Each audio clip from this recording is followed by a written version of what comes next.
savez, dans la vie d'un homme, il y a 3 étapes importantes. La première, c'est qu'il se rend compte qu'il y a quelque chose qui se réveille avant lui le matin. La deuxième, c'est qu'il se rend compte que ça sert à rien d'avoir les cheveux longs. Puis la troisième, c'est qu'il commence à aimer le ginger ale.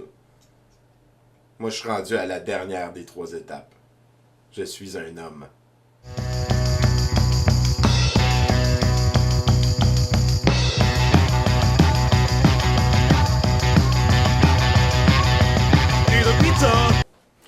Je suis Tommy Godette et je suis doutologue.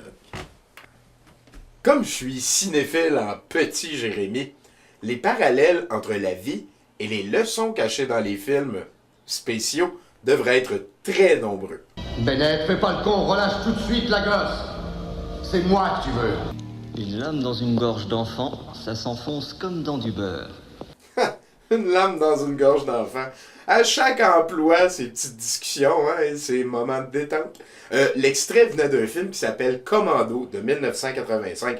Arnold, à l'époque, était pas encore politicien. Il était plus sur le terrain. Hein. Puis ceux qui n'ont pas vu le film, en fait, allez l'écouter. On continue après.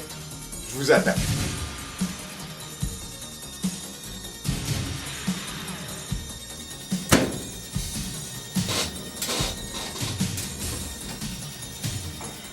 Un film, c'est un produit culturel en phase avec son époque.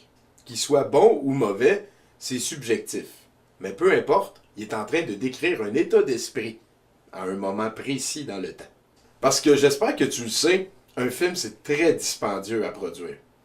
Puis dans les faits, c'est presque inutile. Inutilement beau. Comme l'art en général. Et contrairement à l'idée élitiste qui dit qu'il y a juste les films d'auteur qui méritent d'être réfléchis et qui apportent des belles leçons de vie, on pense, nous, que même les films un petit peu moindres en qualité peuvent nous apporter une source potentielle de réflexion et de discussion. Pas vrai? Oui. T'as la trouille, mon salaud. Ben tu devrais, parce que le béret vert que t'as devant toi va te buter la gueule. J'avale 2 bérets verts au petit déjeuner. Et justement, j'ai très faim. Tout est douteux en dehors de son contexte. Tout peut être sujet au réflexe critique. Même tout doit être sujet au réflexe critique. Réfléchis.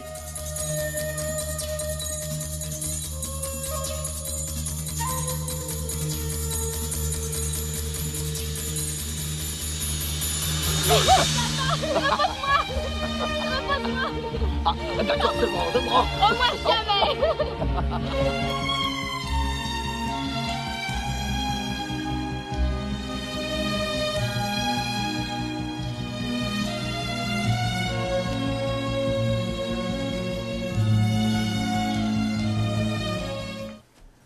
Commando, c'est le film idéal pour réfléchir sur le concept du bien et du mal.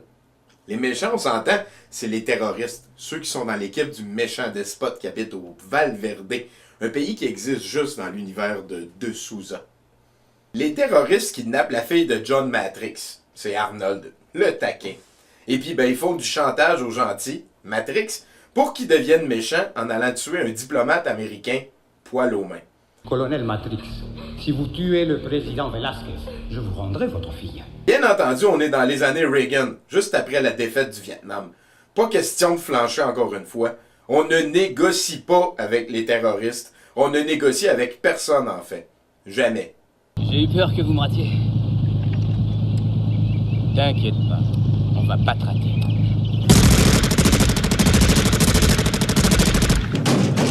Et puis, Reagan, c'est qui?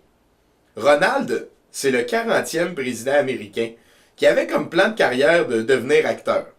Il bandait surtout à droite, comme quoi des fois la vie, c'est ça. Et puis ensuite, Matrix va agir comme il l'entend, aller délivrer sa fille, l'autre moitié des gentils. Ton père semble se montrer coopératif. On va le retrouver très bientôt.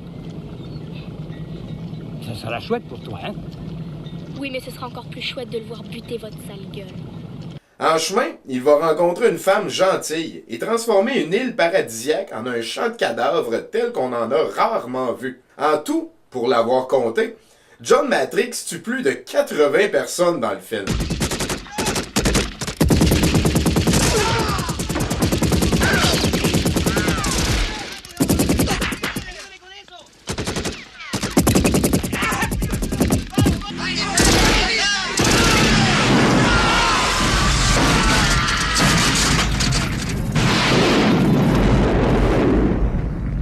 80 assassinats.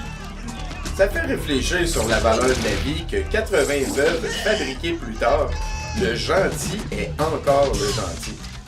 C'est spécial que le cinéma fasse de la gentillesse un statut permanent, plus qu'une attitude qu'on doit tenter d'atteindre.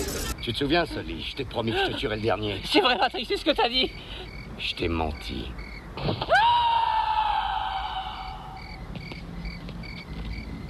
Moi, je vous le dis, il n'y a rien comme une vengeance personnelle pour alimenter un 90 minutes de film et faire pencher le levier moral dans la direction du protagoniste jusqu'au générique.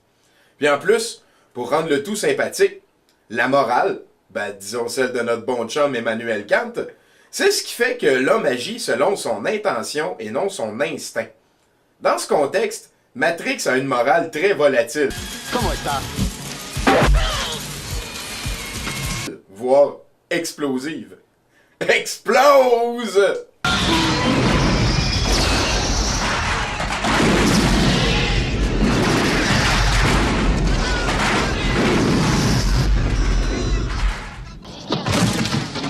Vos hôtesses s'appellent Suzanne et Lynn. Moi, je suis Vicky. Nous sommes là. Comme ça, là, c'est un mort. Du compost en devenir. De quoi nourrir un four crématoire. Il n'y a plus rien à faire avec ça.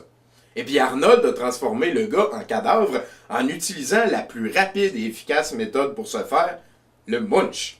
Vous avez vu? D'un bras, il a tourné le cou du gars, munch. Et puis après ça, on a un cadavre. Bien entendu, le but c'est de vous divertir, pas que j'ai raison.